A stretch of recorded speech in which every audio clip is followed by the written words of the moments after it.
The lake should not exist. That was the first thought Silas Reed had when he pushed through the last wall of spruce and stumbled onto the shore. A sheet of turquoise water so still and so perfectly enclosed by sheer stone cliffs that the sky above it looked painted on. Steam curled off the surface in slow, ghostly ribbons. Nobody knew this place was here. 3 weeks earlier, Silas Reed had owned $37, a good saddle, and no particular future. He was sitting on an upturned crate outside the Durango assay office when old Pete Vargas, a Mexican prospector with a white beard and ink-dark eyes, settled beside him and said without preamble, "A man who only looks for what other men have already found will never find anything worth keeping." Silas had laughed. Pete had not. Durango in late September was a town buttoning itself up against the coming cold. The silver rush that had swollen it 5 years prior had thinned to a trickle, and the men who remained were either established enough to weather another winter or stubborn enough not to admit they weren't. Silas Reed belonged to neither category. He had ridden down from the Harmon spread outside Montrose 3 weeks ago, having been let go along with 4 other hands when Harmon sold his cattle and announced he was moving his family to Denver. No warning, no severance beyond the final month's wages. Silas had taken his pay, thanked Harmon without bitterness, and ridden south because south felt different from the direction his luck had been running. He was not, by nature, a desperate man. He was 28 years old, lean and quiet, with dark hair that curled at his collar, and a way of watching things: horses, weather, people, before he committed to them. He had worked ranches across Colorado and into New Mexico for 8 years, and he was good at the work. But the work had never accumulated into anything he could call his own. Every fall, he had wages. Every spring, he had a new outfit to hire on with. The years turned without leaving much behind them. In Durango, he spent 2 weeks looking for winter work and found none. The mines weren't hiring. The freight outfits were cutting, not expanding. A man at the land office told him that most of the worthwhile homestead claims within a day's ride had already been filed. A woman running a boarding house told him the same thing with less sympathy.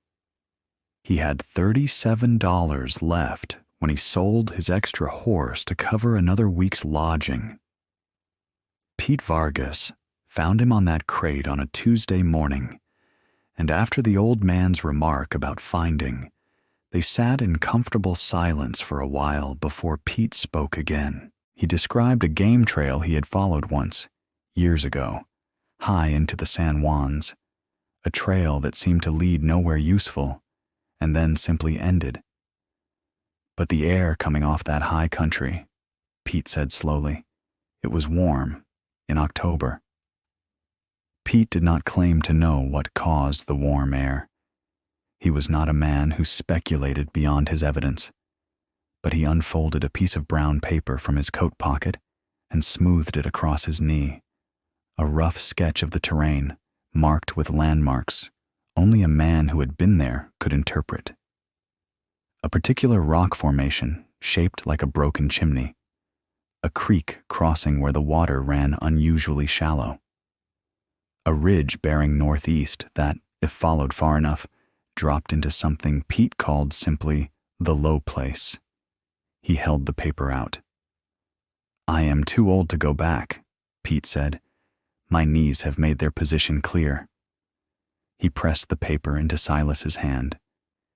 "But you are not too old for anything yet."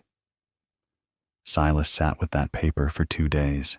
The practical arguments against going were substantial, and he turned them over honestly, the way he had always approached hard decisions, not looking for permission to do what he wanted, but genuinely trying to see the thing clearly. It was the last week of September. The San Juans at elevation could push a serious snow by mid-October, and a serious snow at elevation could strand a man with nothing but what he carried. He had $31 remaining after lodging, which was enough for basic trail supplies, but left no cushion for mistakes. He had no partner, no one who would come looking if he didn't return, and no actual knowledge of what he was riding toward, beyond the word of an old man he had met 3 days ago. And Pete's sketch, while affectionate in its detail, was not what anyone would call precise. The Chimney Rock could be any of a dozen formations in those mountains. The shallow crossing might have moved with the summer runoff. The low place was a description that could accommodate 10 square miles of terrain. Against all of that, he had $31 and no prospects in Durango. He spread Pete's sketch on the narrow table in his room at the boarding house and studied it by lamplight until the lamp began to gutter. He was not a man given to romantic notions about fate or fortune. 8 years of ranch work had pressed most of that out of him. But there was something about the detail in Pete's memory that felt like more than wishful thinking. The old man had noted the direction of the shadows at a particular time of day. He had marked the elevation change between 2 landmarks in careful feet.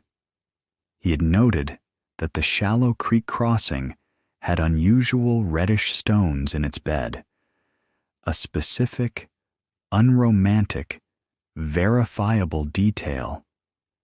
A liar fabricates broadly. A man recalling a real place remembers the stones. On the morning of the 3rd day, Silas packed his saddlebags with flour, salt, dried beans, a hand axe, a coil of rope, his bedroll, and every warm garment he owned. He went to the land office and asked the clerk about the process for filing a homestead claim. Then he rode north into the mountains. He found the Chimney Rock on the 2nd day, exactly where Pete's sketch placed it. The shallow crossing came an hour later, and the reddish stones were there in the creek bed, bright as copper in the afternoon light. By the time Silas reached the northeast ridge on the 3rd morning, his horse was blowing hard with altitude, and the air had taken on a quality he could not immediately name, a softness, a faint mineral warmth that had no business being at this elevation in early October. He dismounted at the ridge crest and stood still, breathing it in. Then he followed the ridge down into the low place and found the lake. He almost didn't go into the cabin. It sat back from the shore in the pines, partially collapsed on one side, its single window long since lost to weather. It had the look of a place that had given up. But as Silas stood on the shore in the late afternoon light, studying the steam rising off that impossible turquoise water, he noticed a detail that pulled him toward it. Above the collapsed door frame, someone had carved a small image into the wood. A compass rose, deliberate and careful, with all 4 directions named. Whoever had built this place had intended to stay. The cabin, once he cleared the fallen timber from the doorway and let his eyes adjust to the interior, was in better condition than its outside suggested. The collapse was confined to the northeast corner, where a rotted roof beam had finally given way, and the damage was structural but not catastrophic. The floor was solid. The stone fireplace that occupied the south wall was intact, its chimney unobstructed. Silas confirmed this by dropping a small stone and listening for it to land.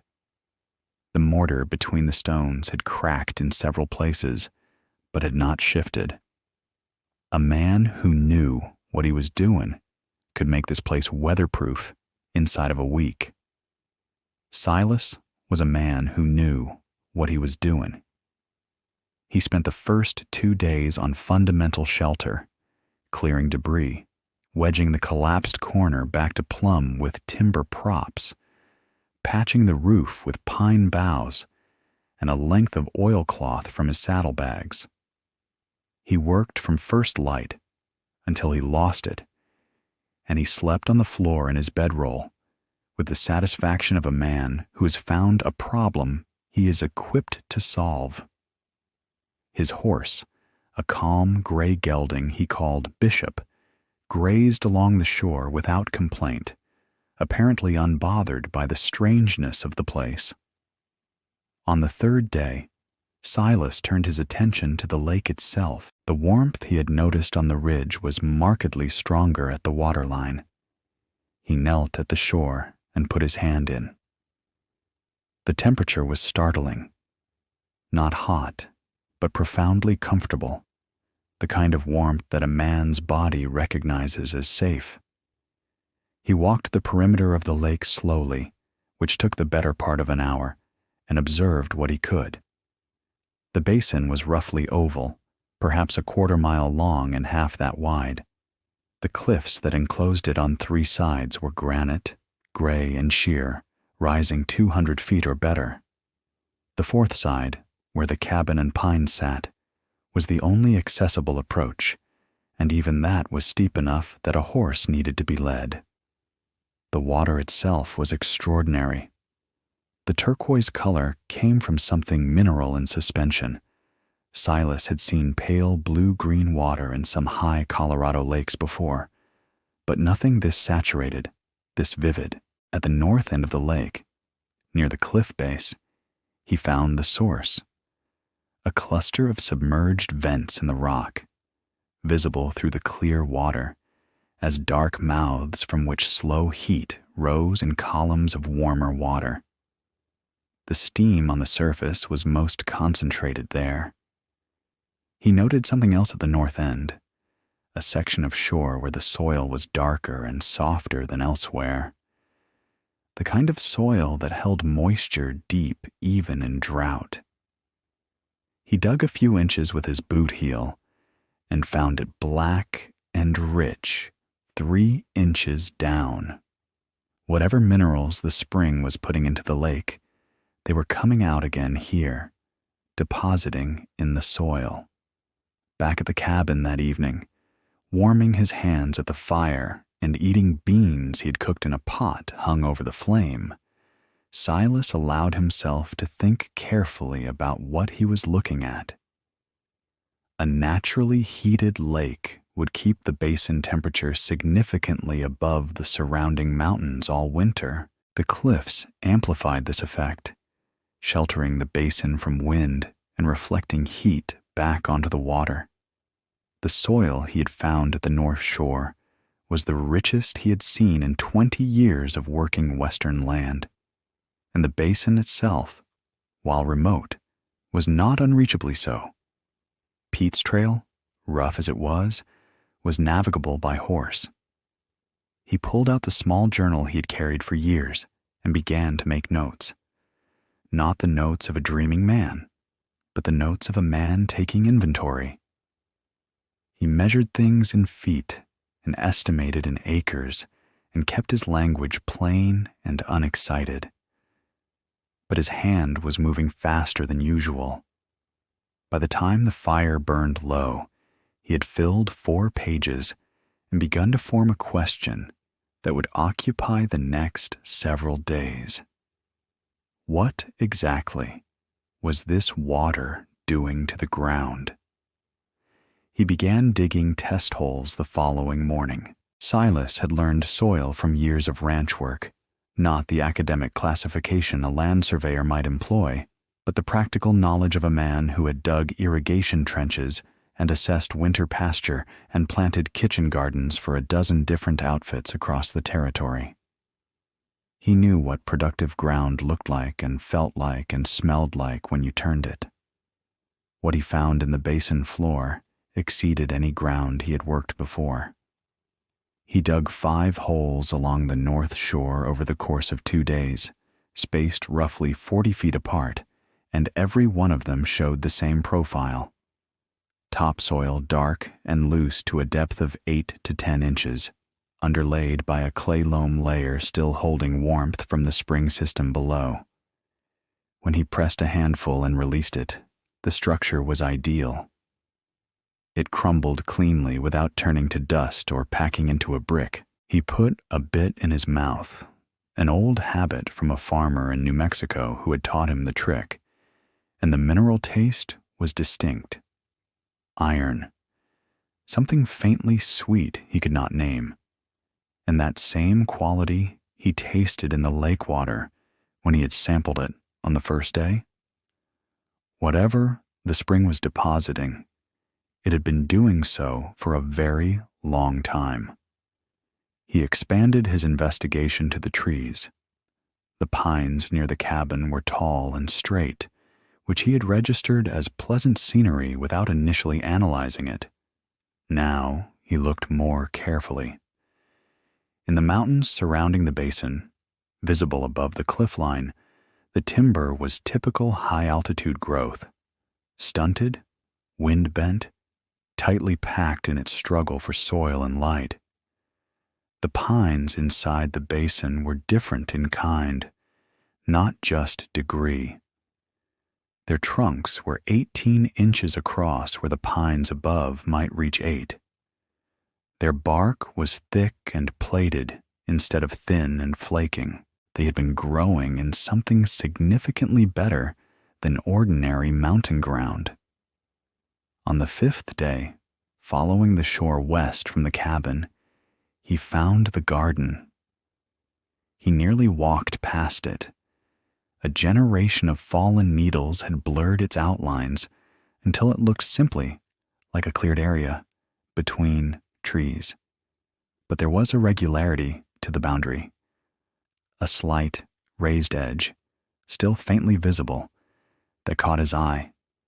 And when he scuffed away the needle mat with his boot, the soil beneath was even darker than the North Shore test holes, worked deeply, and mixed with what appeared to be composted material.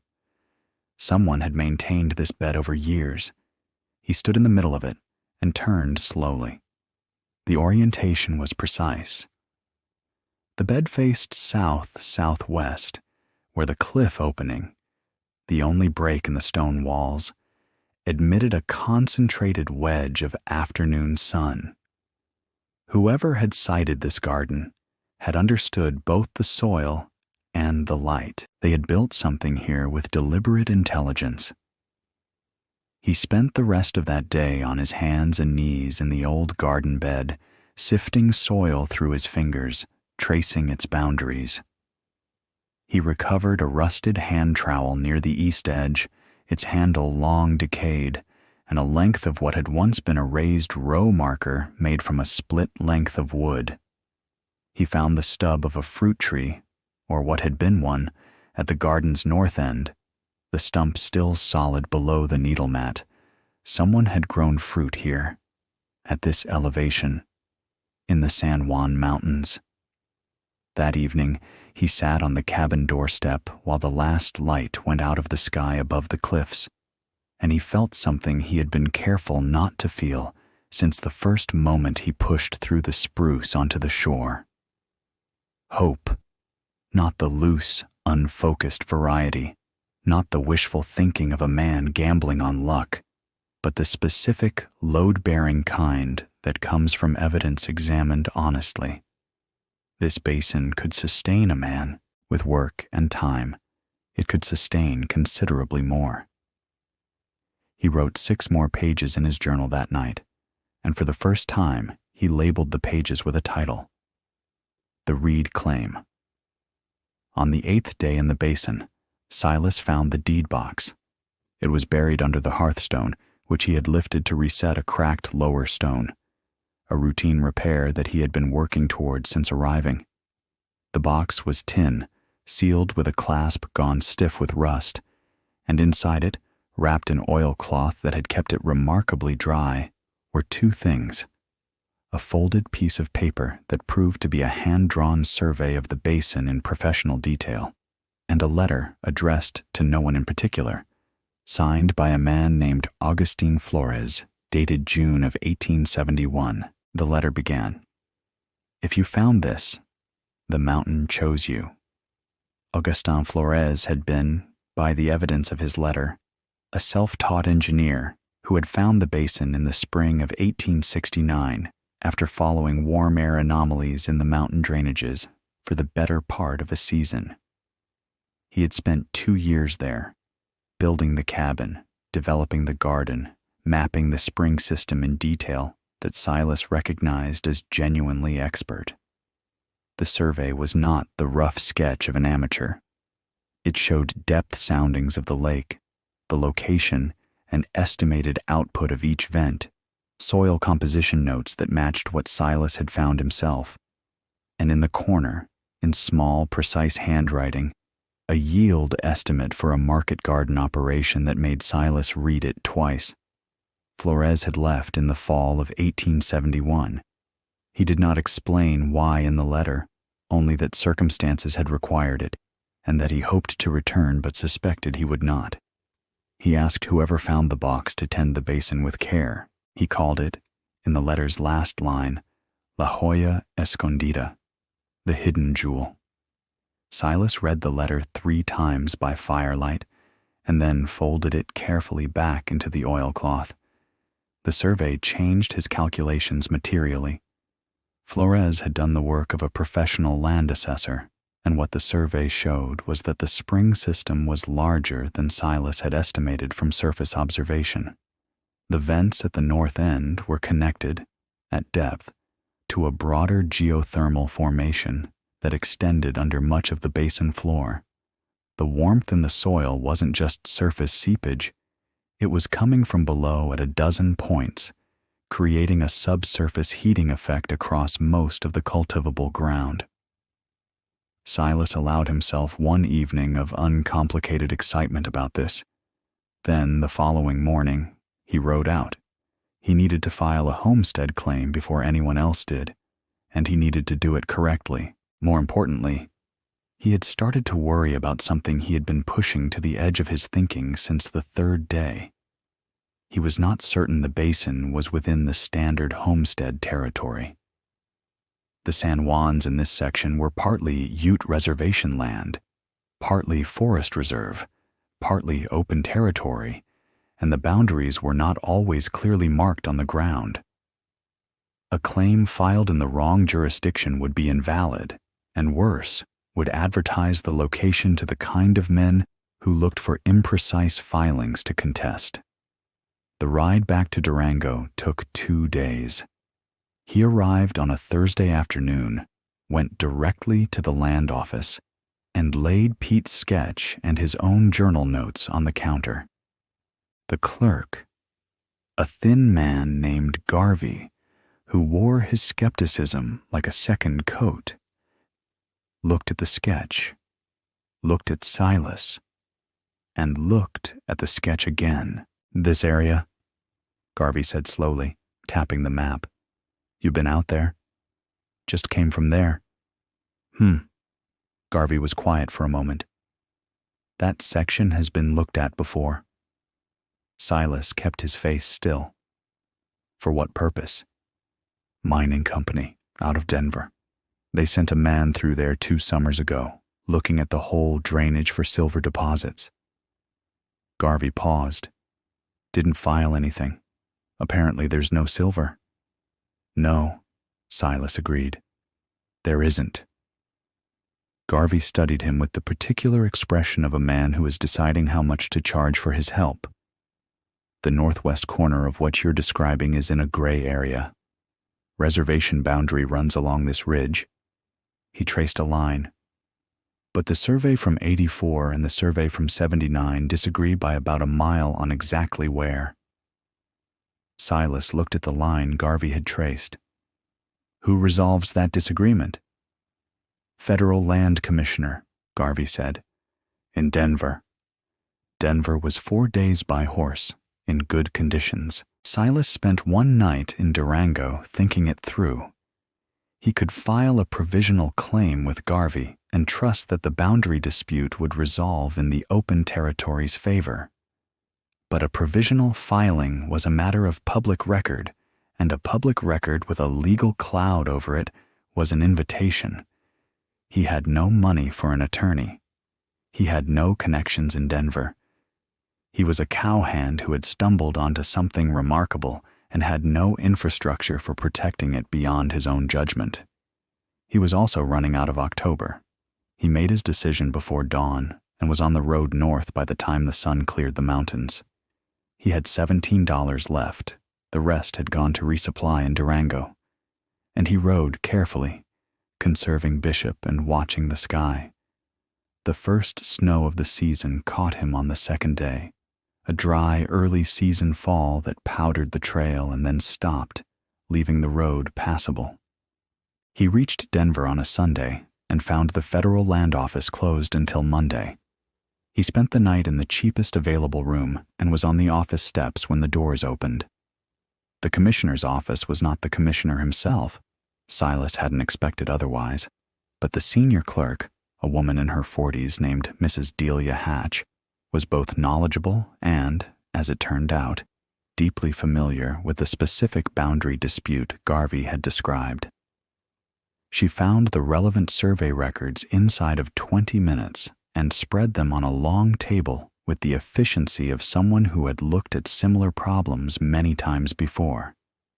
The 1879 survey had been conducted under winter conditions, she explained, and its instrument readings in one section were documented as questionable even at the time. The 1884 resurvey had corrected those readings. The corrected boundary placed the basin Silas was describing comfortably within open homestead territory. Not reservation land, not forest reserve. She said this with the flat certainty of a professional stating a fact, not offering an opinion. Silas breathed for the first time in 2 days. But Mrs. Hatch was not finished. She pulled a second ledger from the shelf behind her and ran her finger down a column of entries, and Silas watched her expression change slightly, the professional neutrality acquiring a faint crease of concern. "There is a prior inquiry on this area," she said, "from a mining company, 2 summers ago. More recent than that." She turned the ledger so he could read the entry. It was dated 6 weeks prior, September of this year. The name on the inquiry was not a mining company. It was a single individual, a man named R.L. Calder, with an address in Durango. "What kind of inquiry?" Silas asked carefully. "Agricultural land assessment." He was asking specifically about the geothermal features in this drainage. Mrs. Hatch looked at Silas steadily. "Someone else knows about your warm spring, Mr. Reed, and he was here asking about the legal status of the land before you were." Silas rode back to Durango in 3 days, pushing harder than was comfortable. He did not know who R.L. Calder was, but the timing of the inquiry told him something important. Calder had not yet filed a claim, or the entry would have shown it, which meant Calder was still investigating, still deciding, still possibly unaware that the boundary dispute he would have discovered in his own inquiry had been resolved in favor of open territory. Silas had a window. He did not know how large it was. He arrived in Durango on a Thursday evening, went directly to the boarding house, and asked the woman at the desk if she knew a man named Calder. She did. "Runs the freight company on 2nd Street, she said. "Big outfit. Been here 4 years. Silas went to 2nd Street the following morning and found the freight yard. R.L. Calder turned out to be a square-shouldered man of about 50, with careful eyes and the manner of someone accustomed to assessing things quickly and acting on the assessment.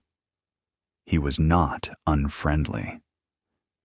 He invited Silas into his office, listened without interrupting to Silas's carefully neutral explanation that he had been exploring that drainage and had an interest in a basin up there, and then leaned back in his chair and said, in a perfectly pleasant voice, "I know which basin you mean. I had a man up there 2 months ago. I've already retained a surveyor and an attorney." Silas walked back to the boarding house and sat on the edge of his bed. He had ridden 6 days round trip to Denver. He had spent 11 days in the basin and knew its every slope and soil layer and thermal vent. He had held Augustin Flores's letter in his hands and felt the weight of a man's abandoned life's work. He had filled a journal with careful, honest observations that amounted to the most thorough assessment of that land that had ever been written. And a man with a surveyor and an attorney had started the process 2 months before him. He sat there for a long time. Then he went for a walk, because sitting had never helped him think, and movement always had. He walked south along the river, hands in his coat pockets, watching the brown water work around the ice that was beginning to form at the edges. A late-season crew was pulling a freight wagon out of the mud 50 yards down the bank. 3 men and a block and tackle, working in methodical silence. He watched them work the wagon free, inch by inch, using what they had. And he thought about the deed box under the hearthstone, and Augustin Flores's survey, and what Mrs. Hatch had said about the 1879 readings being documented as questionable even at the time. He had something Calder didn't. He turned back toward town and walked faster. The survey in the deed box was dated 1870, 9 years before the flawed government survey, and 4 years before the federal homestead mapping of that section had even begun. Flores had done professional-grade work.